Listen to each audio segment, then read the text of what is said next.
من قرأ القرآن فاستظهره فأحل حلاله وحرم حرامه أدخله الله الجنة وشفعه في 10 من أهل بيته كلهم قد وجبت له النار. আল্লাহ নবী সাল্লাল্লাহু আলাইহি সাল্লাম বলেন, মান ক্বারাআল কুরআন, যে ব্যক্তি কোরআন তেলাওয়াত করবে, ফাস্তাযহারাহু ফাহাল্লা হালালাহু, এবং সেটাকে হেফজ করবে, হাফেজ সাহেব হবে, ফাহাল্লা হালালাহু ওয়া হারামা হারামাহু, এবং হালাল হিসাবে হালালকে মানবে, হালাল অনুযায়ী চলবে, ওয়া হারামা হারামাহু, এবং হারামকে হারাম মানবে, হারাম ছেড়ে চলবে, আদখালাহুল্লাহুল জান্নাহ, কিয়ামতের ময়দানে আল্লাহ পাক রব্বুল আলামিন নিজ জিম্মায় তাকে জান্নাতে প্রবেশ করায়া দিবে। আর জোরে বলে সুবহানাল্লাহ। শুধু তাই নয়, আল্লাহ নবী সাল্লাল্লাহু আলাইহি ওয়াসাল্লাম বলেন, ওয়াশাফাআহু ফি 10 মিন আহলি বাইতিহি কুল্লুহুম ক্বাদ ওয়াজাবাত লাহুন নার। ওই হাবেশাকে যখন আল্লাহ পাক রব্বুল আলামিন বললেন, ও হাবেশা, যাও তুমি কোরআন মুখস্থ করেছো, ইকরা ওয়ারতাকি ওয়ারাতিল কামা কুনতা তুরাতিলু ফিদ দুনিয়া, তুমি কোরআন তেলাওয়াত করো, আর তোমার জন্য 6666 তারা বিল্ডিং রাখা হয়েছে, এই বিল্ডিং এর মধ্যে তুমি উঠতে থাকো। জোরে বলেন সুবহানাল্লাহ। ওই হাবেশা বলবে, আল্লাহ, আমি তো একা একা জান্নাতে যাব না, আমার সাথে আরো আছে, তাদেরকে যতক্ষণ পর্যন্ত আমার সাথে জান্নাতে না দিবা ততক্ষণ পর্যন্ত আমি জান্নাতে যাব না। কে কে আছে? হাদিসের ব্যাখ্যায় আসছে, এই হাদিসের ব্যাখ্যায় আসছে, ওই হাবেশা আরো 10 জনকে সুপারিশ করে জান্নাতে নিয়ে যাবে। সুবহানাল্লাহ। ওই 10 জন কে কে? 1 নাম্বার হলো তার মা দুঃখিনী, যে মা 10 মাস 10 দিন তাকে পেটে রাখছে, অনেক আদর যত্ন করে লালন পালন করছে, ওই মাকে সুপারিশ করে সে জান্নাতে নিয়ে যাবে।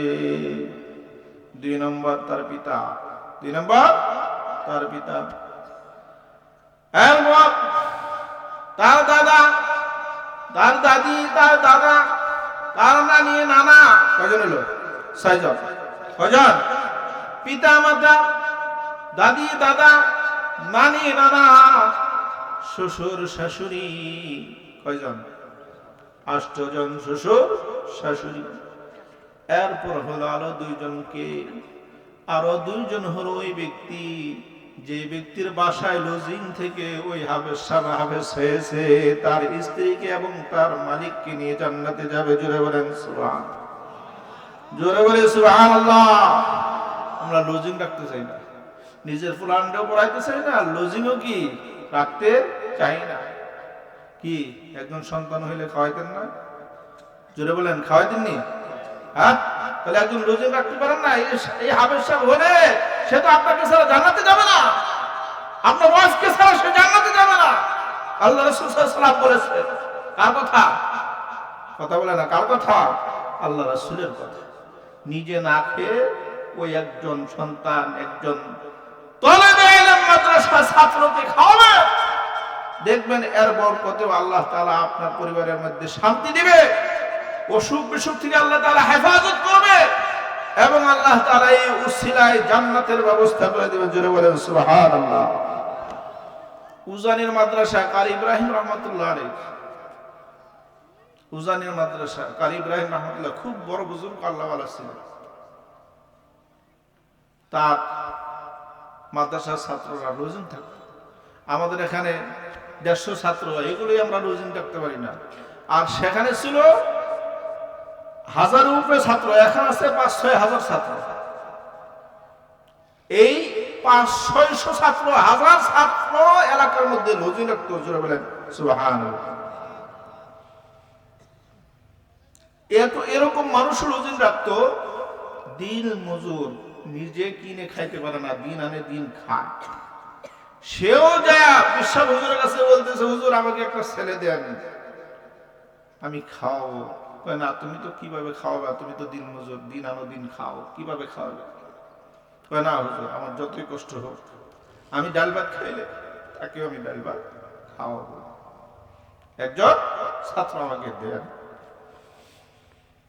বারবার পিড়াপিড়ি করার পর একটা ছাত্র তার বাড়িতে দিয়েছে, সে না খেয়ে ছাত্রটাকে ভালো খাওয়া। আল্লাহর কি হুকুম, কিছুদিন পরে তার হায়াত যখন শেষ হয়ে গেল, তিনি এই দুনিয়া হইতে বিদায় হয়ে গেলেন, মারা গেলেন। যখন মারা গেলেন উজানি মাদ্রাসার ওয়াজের মধ্যে গিয়ে আমি শুনেছি, যখনই মারা গেলেন ওই রাত্রি হুজুর তাকে স্বপ্নে দেখছে। স্বপ্নে দেখে তাকে বলতেছে তোমার কি অবস্থা? তখন বলতেছে হুজুর আপনার কাছে আমি একটু লজেন্স চেয়েছিলাম, আপনি দিতে চাইছিলেন না, আপনি আর পরে পিড়াপিড়ি করার পরে দিয়েছেন, আমি না খেয়ে তাকে খাওয়াইছি, যতটুকু পারছি সমর্থ অনুযায়ী আদর করেছি। ওই একটি ছাত্রকে আমি খাওয়ানোর উসিলায় আল্লাহ পাক রব্বুল আলামিন আমাকে বলছে, আল্লাহর ফেরেশতা বলছে ওই একটি ছাত্রের উসিলা করে তোর কবরটাকে আমি জান্নাতের বাগান করে দিলাম। মিথ্যা ঘটনা জানি জানি মাদ্রাসায় কত বড় আল্লাহওয়ালা, কতগুলো বুজুর্গ সেই মাদ্রাসা হচ্ছে, এখনো হচ্ছে। এই জন্য নিজে না খেয়ে হলেও একটা ছাত্রকে লজুন ডাকবে, এটাই উসিলা হতে পারে জান্নাতে। আল্লাহ কাকে কোন উসিলা মাফ করে দেয় সেটা বলা যায় না। আল্লাহ পাক রব্বুল আলামিন বলছেন যে তোমরা আল্লাহকে ভয় করো, তুমি আমার বন্ধু হয়ে যাও। তুমি যদি আমার বন্ধু হতে পারো তাহলে আমি আল্লাহ তোমার সকল ফয়সালা করে দেব। সুবহানাল্লাহ। ومن يتوكل على الله فهو حسبه, যে ব্যক্তি আল্লাহর উপর ভরসা করে, যে ব্যক্তি আল্লাহকে ভয় করে, ফাহুয়া হাসবুহ, আল্লাহ পাক রব্বুল আলামিন তার জন্য যথেষ্ট হয়ে যায়। ওমান ইয়াত্তাকিল্লাহ ইয়াজআল লাহু মাখরাজা, যে আল্লাহকে ভয় করবে, যে আল্লাহর হুকুম মতো চলবে। আমরা দোকান বন্ধ করে নামাজ পড়তে আসি না, কাস্টমার কমে যাবে, কিন্তু আল্লাহ বলতেছে না দোকান বন্ধ করে মসজিদে আসো, 5 ওয়াক্ত নামাজ জামাতে সহিত আদায় করো, আমি আল্লাহ পাক রব্বুল আলামিন গায়বী ভাবে তোমার রিজিকের ব্যবস্থা করে দিব।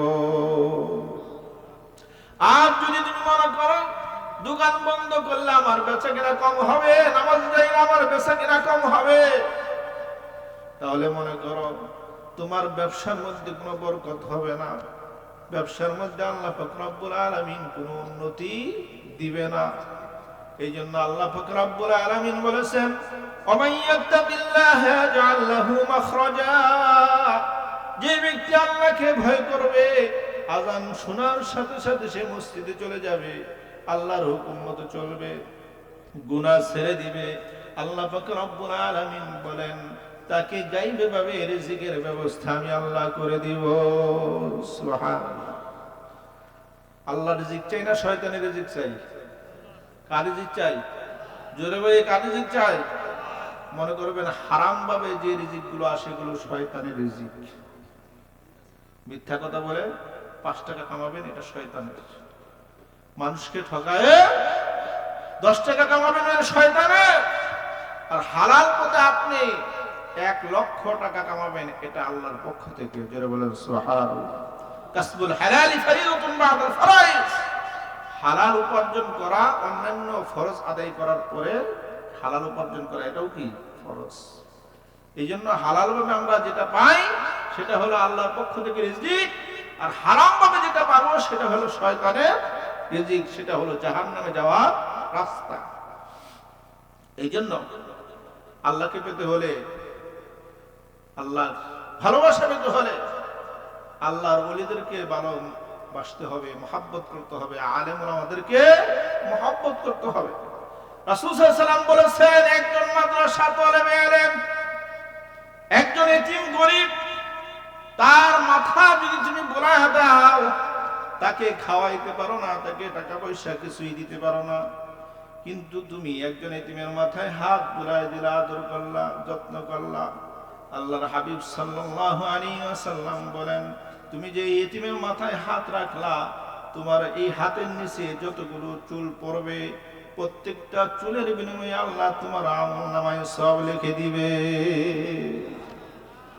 আর আমরা কি করি? মাদ্রাসা মসজিদ কিভাবে না হয় এই জন্য আন্দোলন করি, কি করি না? আসলে না, এই কথা বলেন না কেন? হ্যাঁ, কিছু কিছু মানুষ আছে সাহায্য সহযোগিতা করে, আর কিছু কিছু মানুষ আছে বদনাম করে। কিভাবে? মাদ্রাসা যাতে না হয়, মসজিদ যাতে না হয়, সেই চিন্তা ভাবনা করে। আল্লাহ রাসূল সাল্লাল্লাহু আলাইহি ওয়াসাল্লাম বলেছেন, তোমার একটু বুদ্ধিতে, তোমার একটু মেহনতে, তোমার একটু কষ্টের বিনিময়ে টাকা পয়সা যদি নাও দিতে পারো, যদি তুমি একটু বুদ্ধি দাও, এই মাদ্রাসায় এবং মসজিদে যত মানুষ নামাজ পড়বে এবং মাদ্রাসায় যত তালেবে ইলম হাফেজ হবে এবং যত আলেম হবে, মুফতি হবে, যত সওয়াব পাবে, সমস্ত সওয়াবের সম পরিমাণ সওয়াব আল্লাহ তাআলা তোমার আমলনামায় লিখে দিবে। বলেন সুবহানাল্লাহ। যে পড়বে সে তো পাবেই পুরাটা, আল্লাহ অর্ধেক অর্ধেক দিবেন না। যে পড়বে সেও 100%, আর যে বুদ্ধি দিল, যে টাকা পয়সা দিল, আল্লাহ পাক রব্বুল আলামিন তাকে আরো 100% দিয়ে দিবে। বলেন সুবহানাল্লাহ। এরকম না যে পড়লো তাকে 50, অর্ধেক দিবে 50, আর যে বুদ্ধি দিবে তাকে 50 ভাগ করে না। আল্লাহ কি কৃপণ? কথা বলেন, আল্লাহ কি কৃপণ? না না, আল্লাহ কৃপণ না। আল্লাহ পাক রব্বুল আলামিন পুরাটাই দিয়ে দিবেন। এই জন্য মহব্বত করবেন, ভালোবাসবেন, ঘৃণা করবেন না। আল্লাহ রাসূল সাল্লাল্লাহু আলাইহি ওয়াসাল্লাম বলেন, কুন আলিমান আও মুতাআল্লিমান আও মুস্তামিআন আও মুহিব্বা ওয়া লা তাকুন খামিসা। কুন আলিমা, তুমি আলেম হও। কি হও? সর্বপ্রথম আল্লাহর হাবিব সাল্লাল্লাহু আলাইহি ওয়াসাল্লাম বলেন, হে আমার উম্মতেরা, কোন আলিমান, তুমি আলেম হও। যদি আলেম হতে পারো তাহলে তুমি আমার নবীর ওয়ারিস। যারা বলেন সুবহানাল্লাহ। নবীর ওয়ারিস কারা? আল উলামাউ ওয়ারাসাতুল আম্বিয়া।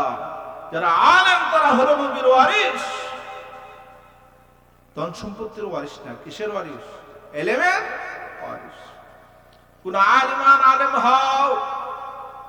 আলেম যদি না হতে পারো, এরপর আল্লাহর হাবিব সাল্লাল্লাহু আলাইহি ওয়াসাল্লাম বলেছেন, আও মুতাআল্লিমান, যদি আলেম না হতে পারো তাহলে একজন আলেমের ছাত্র হও।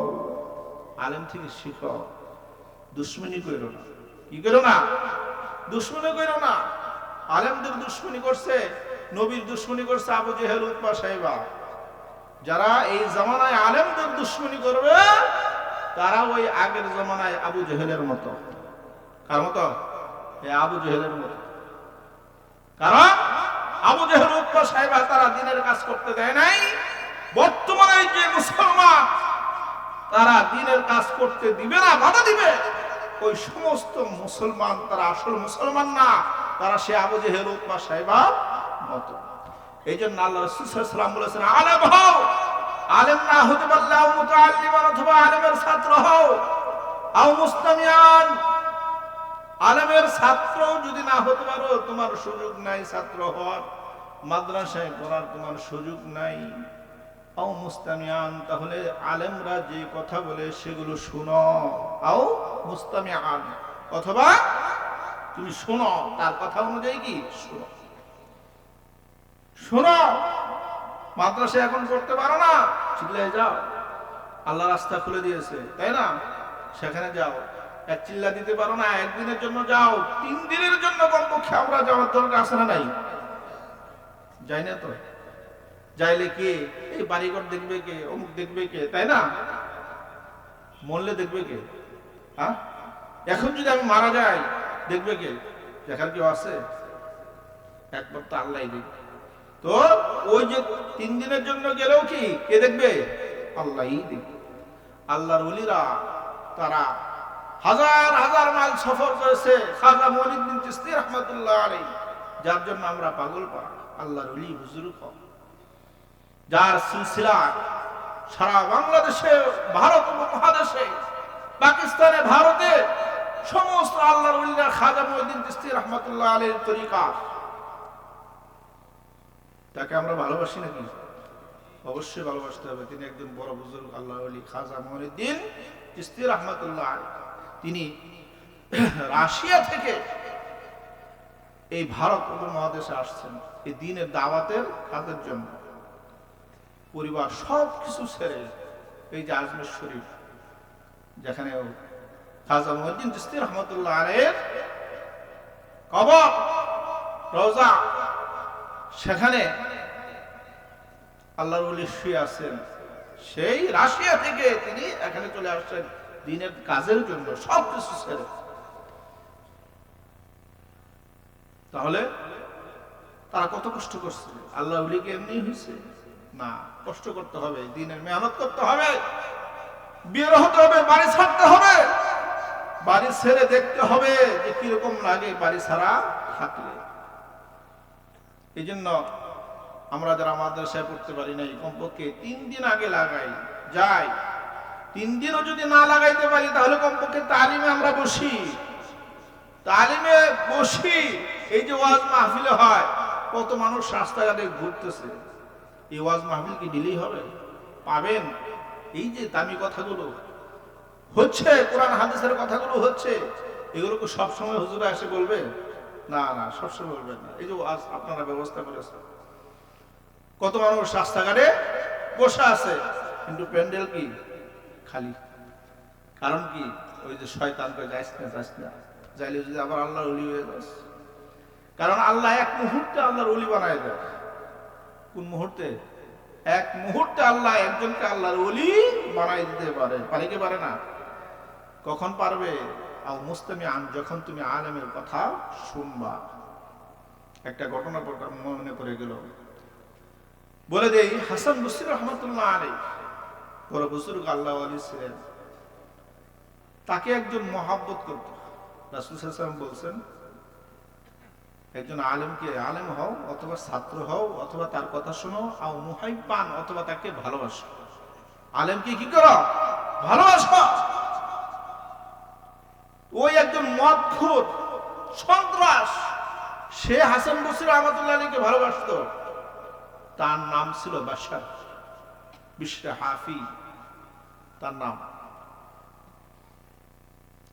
সে হাসান বসরি রাহমাতুল্লাহ আলাইহি যেখানে যেত, এই যে ওয়াজ মাহফিলে যেখানে যেত, ওয়াজটা শুনতো। নামাজ পড়তো না, কিছুই করতো না, কিন্তু কি শুনতো? ওয়াজ শুনতো। একদিন ওয়াজ করছেন হাসান বসরি রাহমাতুল্লাহ আলাইহি যে তোমরা কোরআনকে সম্মান করো। কোরআনকে যদি তোমরা সম্মান করতে পারো, একজন হাফেজ সাহেবকে যদি তুমি সম্মান করতে পারো, একজন আলেমকে তুমি যদি সম্মান করতে পারো, একজন মুফতিকে যদি তুমি সম্মান করতে পারো, ভালোবাসতে পারো, মুহাব্বত করতে পারো, আল্লাহ পাক রব্বুল আলামিন এই উসিলাও তোমাকে জান্নাত দিয়ে দিতে পারে। এই উসিলায় আল্লাহ তাআলা তোমাকে মাফ করে দিতে পারে। এই উসিলায় আল্লাহ তোমাকে আল্লাহর ওলি বানায়া দিতে পারে। এই কথা শুনছি, খেয়াল করেন কি কথা? যে কোরআনকে মহব্বত করতে হবে, আলেমদেরকে মহব্বত করতে হবে। তো আলেমদেরকে মহব্বত করে যে হাসান বসরি রাহমাতুল্লাহ আলাইহি তিনি ভালোবাসেন। তো রাস্তা দিয়ে একদিন যাচ্ছে, সে মদ খায়, ডেইলি মদ খায়, নামাজ পড়ানো এক একটা, দেখেন কত বড় গুনাহগার, এক মুহূর্তে আল্লাহর ওলি হয়ে গেছে। সুবহানাল্লাহ, ঘটনা বলতেছে। রাস্তা দিয়ে যাচ্ছে, তো রাস্তার মধ্যে দেখে একটি কোরআনের আয়াত করে আছে। কোরআন শব্দ পড়তে পারে না, দেখে আরবি লেখা, এটা লেখা দেখে সে হাতে নিয়েছে, তার মার কাছে নিয়ে গেছে। মা, এটার মধ্যে কি লেখা? তার মা বলতেছে, এটার মধ্যে তো বিসমিল্লাহির রহমানির রহিম লেখা আছে। তোমার এটা কি করবো? দুইটা রেওয়ায়াত আছে। একটা রেওয়ায়াত এটা সম্মানের সাথে রাখো, সে এটা কি করছে? সম্মানের সাথে এটা সুন্দর এক জায়গায় রেখেছে। আর কেউ কেউ বলে যে তিনি কি করছেন, এটা চাবায় খেয়ে ফেলছে। ওটা বাদ দিলাম, চাপায় খাওয়ার দরকার নেই। একটা সম্মানী জায়গার মধ্যে তিনি কি করছেন সেটা রেখে দিয়েছেন, সম্মান করছে। কাকে সম্মান করছে? কোরআনের একটা আয়াতকে, বিসমিল্লাহ একটা আয়াত, এই আয়াতকে কি করছে? সম্মানিত করছে, সম্মান করছে। এই কাজটা আল্লাহ তাআলার এত পছন্দ হয়েছে, এই বিশ্বে হাফিজ সে এই কাজটা করে এই বিসমিল্লাহটাকে সম্মানিত স্থানে রেখে আবার মদ খাইতে মদখানা যেতেছে, যায় সেখানে মদ খেয়ে একবারে বেহুশ হয়ে পড়ে আসছে। কিন্তু কাজটা করে আসছে কি? আগে কোরআনের একটি আয়াতকে কি করছে? সম্মান করেছে। এই জন্য আল্লাহ পাক রব্বুল আলামিন হাসান বসরি রাহমাতুল্লাহ আলাইহিকে ইলহামের মাধ্যমে জানাই দিলেন, ও হাসান বসরি, তোমাকে মহব্বত করে, তোমাকে ভালোবাসে একজন মদখুর, তার নাম হলো বাশার, তার নাম হলো বিশ্ব হাফিজ। ওই ব্যক্তিটা তোমাকে মহব্বত করে, ওই ব্যক্তিটা তোমাকে মহব্বত করে ভালোবাসে, একটি কোরআনের আয়াতকে সম্মান করে ভালো জায়গায় রেখেছে। এরপর সেই মদখানায় গিয়ে মদ খেয়ে বেহুশ হয়ে পড়ে আছে। ও হাসান বসরি, তুমি যাও ওই বিশ্বের হাফিকে তোমার সাথে নিয়ে এসে তোমার আল্লাহর ওলির নামে নাম লেখায়া দাও। জোরে বলে সুবহানাল্লাহ। হাসান বসরি রাহমাতুল্লাহ আলাইহি বলেন, কি ব্যাপার, কি কারণ? আল্লাহ পাক রব্বুল আলামিন জানাই দিলেন, তোমাকে মহব্বত করে এবং বিসমিল্লাহকে সে সম্মান করেছে, এই জন্য আমি তাকে কবুল করেছি। এখন থেকে সে একজন আল্লাহর ওলি হয়ে যাবে। হাসান বসরি রাহমাতুল্লাহ আলাইহি গণনা অনেক লম্বা, সংক্ষিপ্ত ভাবে বলতেছে, হাসান বসরি রাহমাতুল্লাহ আলাইহি সেই মদখানায় গেলেন, যা থেকে বেহুশ হয়ে পড়ে আছে। তিনি ডাক দিলেন, এই বসরা হাফিজ, আসো, তুমি আমার সাথে চলে আসো। সে হাফিজ যা দেখে হাসান বসরি রাহমাতুল্লাহ আলাইহি, তিনি তো পাগল হয়ে গেলেন। হুজুর, আপনি এখানে কেন আসছেন? হাসান বসরি রাহমাতুল্লাহ আলাইহি তিনি বলেন, আমি এখানে আসছি তোমাকে নিয়ে যাওয়ার জন্য, তুমি আমার সাথে চলো। হুজুরের কথা শুনে ওই যে মহব্বত করতো, ভালোবাসতো, হুজুরের কথা মানছে, চলে আসছে। হুজুর তাকে খানকায় নিয়ে আসছে। খানকায় যখন নিয়ে আসলো, আসার পরে এখন তার দিল পরিবর্তন হয়ে গেছে। এখন 5 ওয়াক্ত নামাজ শুরু করে দিয়েছে, হুজুরের সাথে জিকির করে, হুজুরের সাথে আল্লাহ বিল্লাহ করে, হুজুরের সাথে সব সময় থাকে। আল্লাহ পাক রব্বুল আলামিন তাকেও আল্লাহর ওলি হিসাবে কবুল করে নিয়েছে। একদিন চিন্তা করতেছে, আল্লাহর ওলি হয়ে গেছে, এখন আর মদ খায় না, নামাজ পড়ে 5 ওয়াক্ত, আল্লাহ কবুল করছে। একদিন চিন্তা করতেছে বসে বসে, কি রে, আমি কি ছিলাম, কি হইলাম? কি আমরা কি আল্লাহর ওলি হতে পারি কি পারি না? কেমনে পারি? আমরা তো আলেম দেখতে পারি না, মাদ্রাসা দেখতে পারি না, মসজিদ দেখতে পারি না। ওয়াজের জন্য চাঁদা চাইলে আছে না নাই? না, মহব্বত করবেন, যা পারবেন। 1 টাকা বললে 1 টাকা দিয়েও কি সাহায্য, কোনো সময় বিরক্ত হবেন না, মহব্বত করবেন, ভালোবাসবেন। একদিন চিন্তা করতেছে, আমি কি ছিলাম, কি হইলাম, কি ছিলাম, কি হইলাম, চিন্তা করতেছে। তখন আল্লাহ পাক রব্বুল আলামিন এই বিশ্বের হাফিকে ইলহামের মাধ্যমে জানাই দিলেন, ইয়া বিশরু রাফা'তা ইসমি ফারাফা'নাকা ওয়া তাইয়াবতা ইসমি ফাতাইয়াবনা। বিশ্বের হাফি একদিন জিকিরে বসে আল্লাহর কাছে চিন্তা ভাবনা করতেছে, মুরাকাবা করতেছে, ধ্যান করতেছে। আল্লাহ, আমি কি ছিলাম, কি হইলাম? মদ খাইতাম, নামাজ পড়তাম না, রোজা রাখতাম না, এখন আমি কি হয়ে গেলাম? আল্লাহ, তুমি আমাকে কিভাবে কবুল করলা, কিভাবে তুমি আমাকে তোমার ওলি বানাই দিলা? আল্লাহ পাক রব্বুল আলামিন ইলহামের মাধ্যমে জানাই দিলেন, ইয়া বিশরু রাফা'তা ইসমি ফারাফা'নাকা ওয়া তাইয়াবতা ইসমি ফাতাইয়াবনাক। এ বশর হাফি, তুমি চিন্তা করতেছো কিভাবে তুমি আল্লাহর ওলি হইলা? তুমি একজন আল্লাহর ওলিকে ভালোবাসতা, কোরআনের একটি আয়াতকে তুমি ভালোবাসছো, তাকে সম্মান করেছো। তুমি যেমনি ভাবে তুমি একজন আল্লাহর ওলিকে ভালোবাসতা, এমনি ভাবে আমি আল্লাহ তোমাকে ভালোবেসেছি।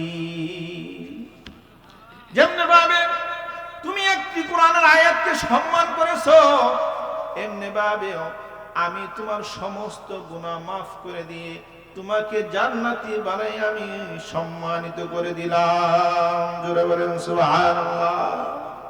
এক মুহূর্তে আল্লাহ ওলি বানাই দিতে পারে, পারে কি পারে না? এই জন্য যে যে অবস্থায় আছে এখন থেকেই তওবা করি, আল্লাহর কাছে মাফ চাই, আজকে থেকে আর নামাজ ছাড়ব না, আল্লাহর কাছে দোয়া করি, এখন থেকে নিয়ত করি আমার নাতি নাতকুর সন্তানাদি যারা আছে তাদেরকে আলেম বানাবো, হাফেজ বানাবো।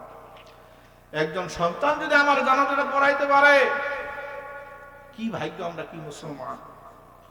বাপ মারা গেছে, মা মারা যায়, কিন্তু সন্তান তার জানাজা পড়াইতে পারে না। কিরকম সন্তান রেখে গেলাম, কিরকম সন্তান। জানাজা দোয়া পারে না, জানাজা পড়তে এসে টুপিটাও মাথায় দেয় না, আছে না নাই? হ্যাঁ, জানাজা নামাজ পড়তে আসছে, জোহরের নামাজ আমি আমার নিজের চোখে দেখা, ঢাকা শহরে নামাজ পড়াই, জানাজা পড়তে আসছে মাঠ, জোহরের নামাজের পরে জানাজা, ছেলেও আইসে নামাজ পড়তে, কিন্তু কত বড় বাকি, নাউজুবিল্লাহ। জোহরের নামাজ পড়ে নাই, কি করে নাই? জোহরের নামাজের পরে জানাজা, নামাজের টাইমে সে বারিন্দায় দাঁড়ায় দাঁড়ায় কথা বলে, সে আসছে জানাজা পড়বে, কি কি পড়বে? জানাজা পড়বে, কিন্তু জোহরের নামাজটাও কি পড়ে নাই। এরকম সন্তান আছে না নাই? কি জান্নাতে যাওয়া যাবে? মা বাবার দায়িত্ব পালন করলাম না, কিছু করলাম। এই জন্য সন্তানের কি দায়িত্ব আছে, মা বাবারও কি কিছু দায়িত্ব আছে। কোন সন্তান যখন মা বাবাকে সামনে রেখে জানাজা নামাজের জন্য দাঁড়া যায়, আর যখন আল্লাহকে সামনে রেখে ডাক দিয়ে বলে আল্লাহু আকবার, আল্লাহু আকবার, আল্লাহু আকবার, আল্লাহ তুমি সব চাইতে বড়, তুমি সব চাইতে বড়। তার সন্তান যখন আল্লাহু আকবার, আল্লাহু আকবার বলে ডাক দেয় আল্লাহকে, আল্লাহ পাক রব্বুল আলামিন সাথে সাথে ওই মা বাবাকে মাফ করে দেয়। জোরে বলেন সুবহানাল্লাহ। আর আমরা আমাদের সন্তান জানাজা নামাজ পড়াবে তো দূরের কথা, হ্যাঁ, দুয়াই বলে না, কি নামাজ পড়া বানাবো তো ইনশাল্লাহ। হ্যাঁ, নিয়ত করি, হিম্মত করি, সাহস করি। যদি হিম্মত করি, সাহস করি, তাহলে কি কাজ হয়ে যাবে। আর যদি সাহস না করি, হিম্মত না করি, না, কি খাবে? মাদ্রাসায় পড়লে কি খাবে না খাবে? যারা মাদ্রাসায় পড়ছে আল্লাহ তাদেরকে ভালো চালায় না, কষ্ট করে। হ্যাঁ, কষ্ট যদিও করে, দুনিয়ায় করলো, কিন্তু আখিরাতে আল্লাহ তাআলা এই দুনিয়ার 10টি দুনিয়ার সমান একটি জান্নাত কমপক্ষে আল্লাহ তাআলা তাকে দিবে কি দিবে না, আল্লাহর ওয়াদ। এই জন্য আমরা 5 ওয়াক্ত নামাজ পড়বো, আর মাদ্রাসা মসজিদকে ভালোবাসবো, আলেম ওলামাদেরকে ভালোবাসবো, হাফেজদের ভালোবাসবো, তাদেরকে রুজিন রাখবো। তারা এই উসিলায় আমাদেরকে জান্নাতে নিয়ে যাবে। আল্লাহ তাআলা এই উসিলায় আমাদেরকে জান্নাত দান করবে। ও সময় শেষ হয়ে গেছে, হুজুর চলে আসছে। তো ইনশাআল্লাহ আপনাদের এই এলাকার ছেলে হিসাবে আমার জন্য দোয়া করবেন, আমিও আপনাদের জন্য দোয়া করি। সকলেই মাদ্রাসা দিকে খেয়াল রাখবেন ইনশাআল্লাহ। আরো যাতে মাদ্রাসা হয় প্রত্যেক মহল্লায় মহল্লায়, কমপক্ষে এখন প্রত্যেকটা মাদ্রাসায় বাংলা ইংরেজি অঙ্ক সহ পড়াইতেছে। 5 পর্যন্ত পড়ায় বা 3য় শ্রেণী পর্যন্ত পড়ার পর আপনি 4র্থ শ্রেণী স্কুলে নিয়ে পড়াইতে পারবেন। কারণ 3য় শ্রেণী পর্যন্ত যে ছাত্রটা মাদ্রাসা ছাত্রছাত্রী মাদ্রাসায় পড়ে, সে সহি শুদ্ধভাবে বাংলা ইংরেজি পড়তে পারে, সহি শুদ্ধভাবে কোরআন পড়তে পারে এবং নামাজ পড়তে পারে, জুমার নামাজ পড়াইতে পারে, জানাজা সে পড়াইতে পারে।